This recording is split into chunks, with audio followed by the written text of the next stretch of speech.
Mesdames et messieurs, cet été, nous retrouvons enfin notre liberté, après plus de 2 ans de lutte contre le Covid.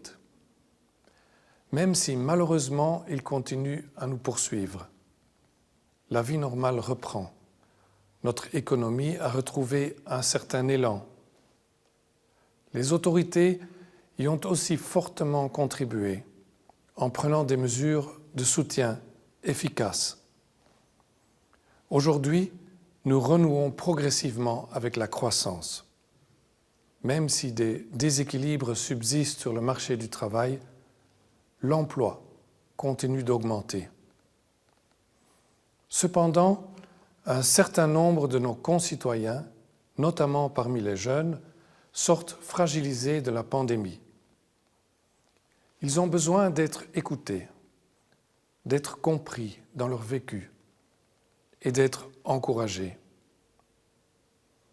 Je suis fier du travail que fait mon épouse, la reine Mathilde, pour soutenir la prise de conscience et la prévention dans le domaine du bien-être mental. Mesdames et messieurs, c'est tout notre modèle de société qui a été mis à l'épreuve pendant le Covid. Mais c'est surtout lui qui nous a permis de tenir bon.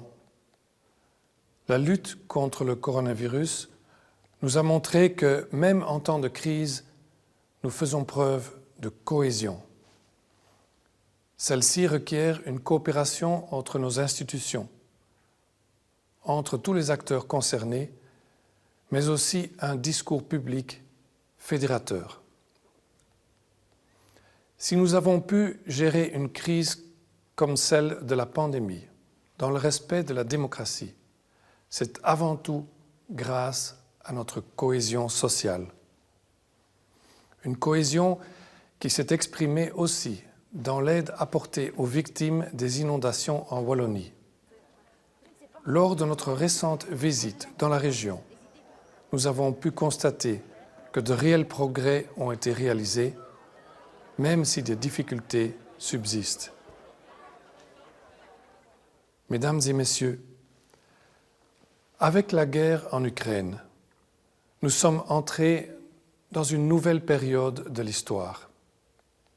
Pour l'Ukraine d'abord, mais aussi pour notre pays, pour l'Europe et pour le monde entier.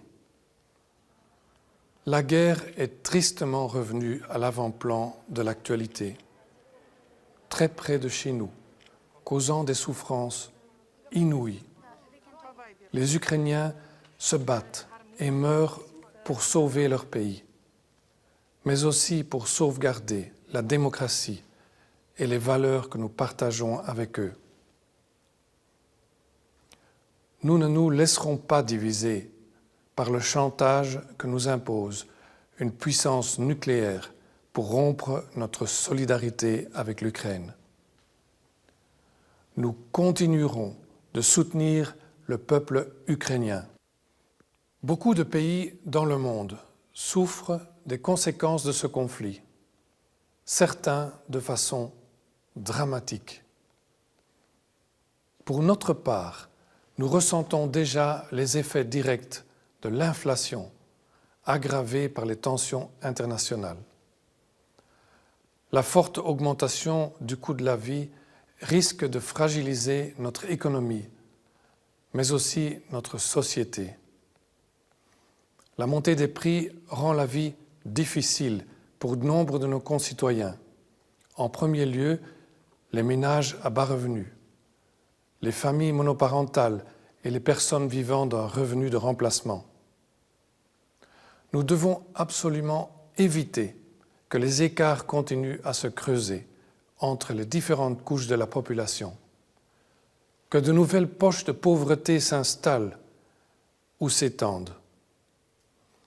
Notre modèle de société, basé sur l'inclusion et la solidarité, peut absorber ces nouveaux chocs. Mais cela ne se fera pas tout seul. La hausse du coût de l'énergie rendra inévitable des choix difficiles. Mesdames et messieurs, autour de nous, nous entendons de plus en plus de discours agressifs. Nous voyons aussi une résurgence de régimes et de réflexes autoritaires qui ne poursuivent que leur propre intérêt aux dépens des autres. À ces défis, répondons par une foi inébranlable en la démocratie, en favorisant la cohésion et l'inclusion, en n'attisant pas ce qui pourrait nous diviser, en osant cultiver la nuance et la bienveillance.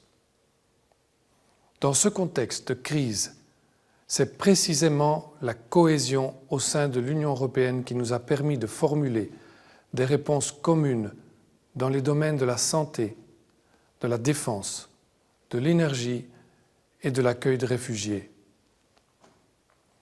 Cette cohésion est essentielle pour éviter que les inégalités entre les États membres ne grandissent au détriment de nos populations. Enfin, dans ce monde en pleine tourmente, ne perdons pas de vue la lutte contre le réchauffement climatique et espérons à ce sujet que l'augmentation des prix des énergies fossiles contribuera à accélérer la transition énergétique. Mesdames et messieurs, lors de notre voyage au Congo, nous avons pu tourner une page importante de notre histoire commune avec la RDC. Les choses ont été dites, des gestes forts ont été posés. Avoir un regard apaisé sur notre passé commun permet de construire ensemble des projets pour l'avenir. Le peuple congolais a de grandes attentes vis-à-vis de notre pays. Travaillons ensemble pour l'aider à progresser vers plus de sécurité, de justice et de démocratie.